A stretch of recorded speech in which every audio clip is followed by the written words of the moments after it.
Hello and welcome. After having embarked on our first few kingdoms in the Plunder campaign, we face yet another one. This is the fifth one.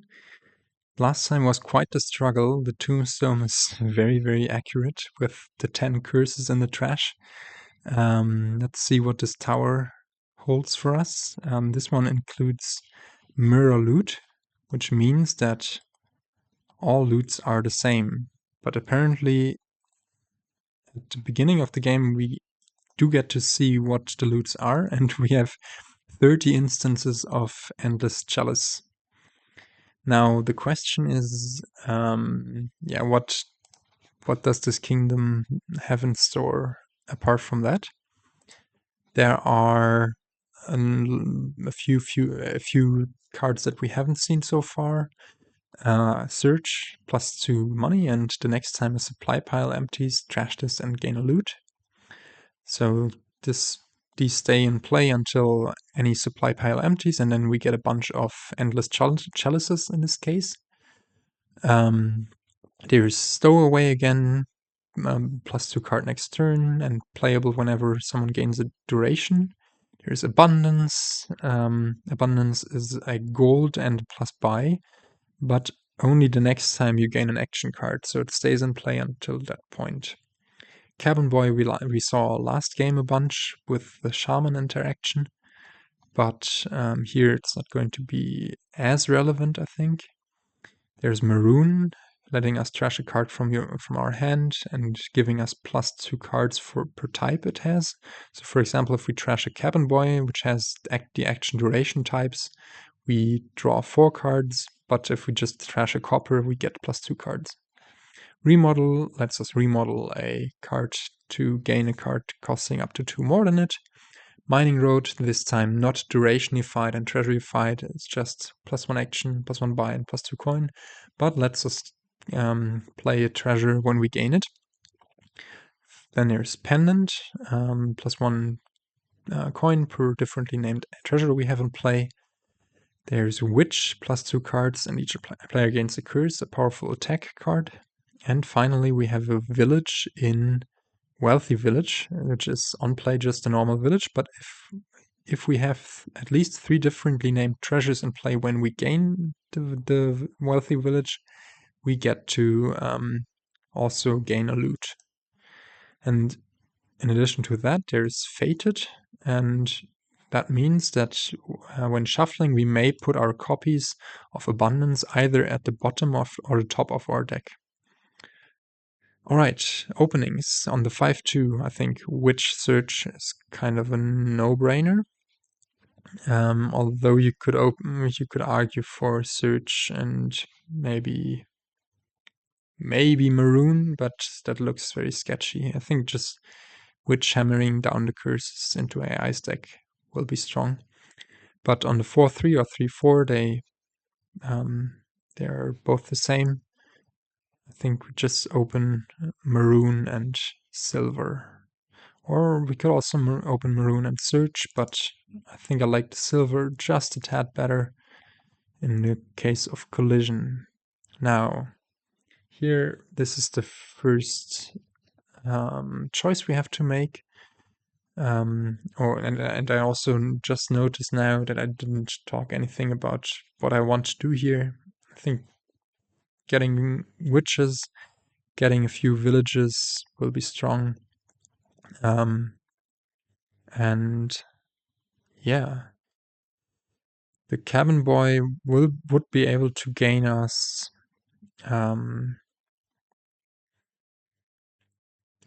no relevant cards, really, I think. So they're just +2 for the next turn. I wonder if we rather go for Cabin Boy or Remodel. Cabin Boy will enable us to hit 5 earlier, so that might be nice. Here, I'm actually inclined to just buy a Wealthy Village, even though that doesn't come with any loot, because this will allow us to thin down more aggressively. Now here we find the cabin boy, and we can trigger this short shuffle, which will contain an estate and a maroon. And yeah, next turn we'll shuffle into all of these cards. So the question would be whether we want another village in there or already a witch. I think I like the village, just to ensure that we pair it up with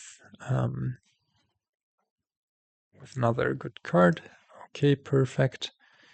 Now we could argue to already buy a pennant here in order to pair our next next turn. We'll hope, yeah, we are guaranteed to find the wealthy village and the maroon, and then we could pair it. Could go and buy another, or our first wealthy village that comes with a loot. If we find the pendant, but for that we would need to find the pendant, which we're not 100% likely to do. Also, we will trigger this shuffle with all of these cards in it. I'm not sure. Let's try it. Let's try going for the pendant. It's basically worth as much as a gold. Nice, we find all of these cards. We do not find the pendant there, but we can get a witch into our shuffle and hopefully start annoying the AI with them. Now here we only have one buy, but we get the other buy-in through through the pendant. This is the first loot that's gained. And I already forgot about the mirror loot thingy, but we'll be able to put a bunch of those into play very quickly. Nice. We do see some of our good stuff. We do not see the Endless Chalice there. But at this point, yeah, I think we might want to put in. Actually, now a gold would be about as good as pendant, as it would buff the pendant. We'll have 2 buys next turn. Let's actually put in a mining road, hoping to find all of these cards. Nope, we don't. But we can just get another village in and be drawing this turn. Now the mining roads will be able to immediately get Endless Chalices into play the next few turns, and yeah, we'll be able to province quite reliably quite soon, I think. Now here, I think we want to trash our cabin boy for an abundance. Unfortunately, triggering AI stowaway. But we can decline to put the abundance on top. We can actually put it on the bottom for now, as we just want to see some of our coppers. Yes, we find almost everything except for this abundance, but already the pendant is worth a lot. And at this point, I think we just want to stock up on village even further. Now, funnily enough, this is a red undo, even though we of course know which loot we would get. Yeah, the mining road allowed us to immediately put this into play, which is nice. And let's get a bit more draw going in the form of stowaway and maybe maybe just some more payload in the form of gold. How likely are we to draw a deck next turn? We have the abundance up top. Don't have anything incoming. I'm still inclined to risk it. Let's see. So this looks okay, unless all of our draw cards bottom deck, in which case we'll have a severe case of village draw separation, which sometimes happens, unfortunately. Let's see whether the AI will will gain the last cabin boy to give us some loot. Yes, it does. Gets the loot into play directly via its mining roads. And now, yeah, this is looking a little bit scary. But we do find the maroon here. We do not find all too much other stuff. But we can gain a province. I think we should get another stowaway. And I forgot about um, the abundance triggering there, but yeah, we could just buy another wealthy village. In that case, AI would need, well, AI does have 2 cabin boys in play, but I think it's not going to be able to pile out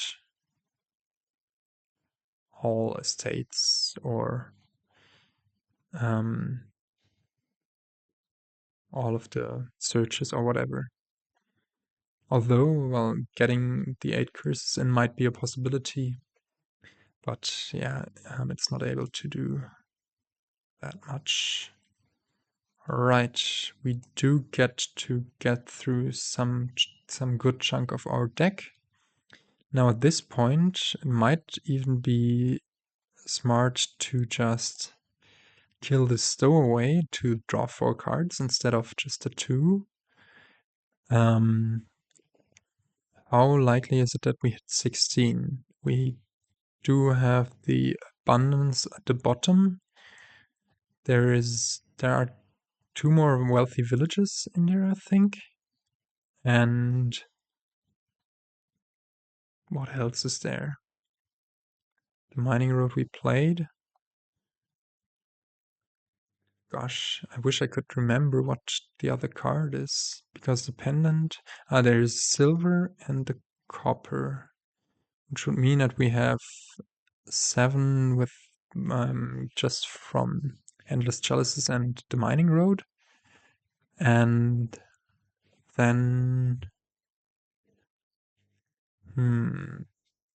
I think we should play it safe here and not go through everything.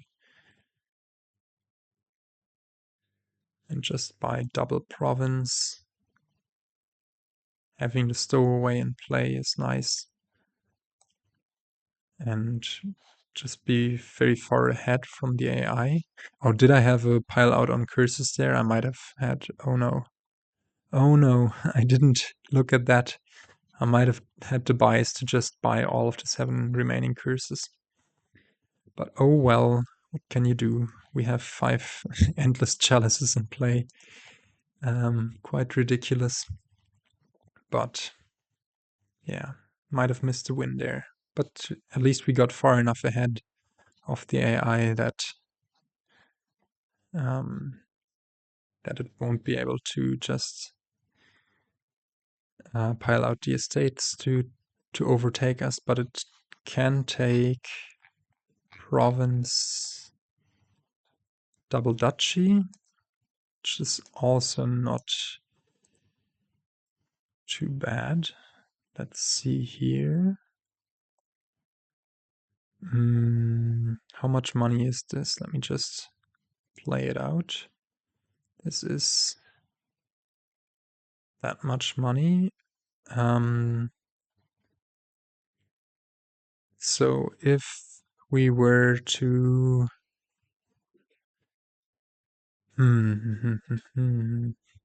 what is the last card there?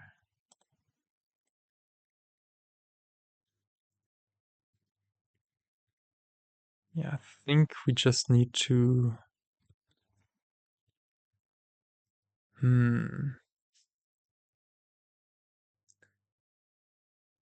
This is tricky. With 6 buys, we cannot just pile out the searches, which would also cost 16. We would get 1 plus buy from the abundance, but it's still not enough. We would be missing 1 buy. We also cannot buy out the curses, as that would leave us with 2 little points.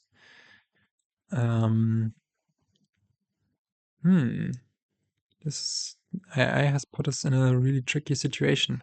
The last 2 cards are Province and Stowaway, so also not too great. I think we want to gain a card to play this Stowaway, or, well, we could also just play the Stowaway in a normal manner. Yeah, I think here we just buy a duchy, buy maybe another pendant, and yeah, just 1 more pendant. The abundance will stay in play to help us out next turn. And yeah, we will just need to hope that we draw this turn.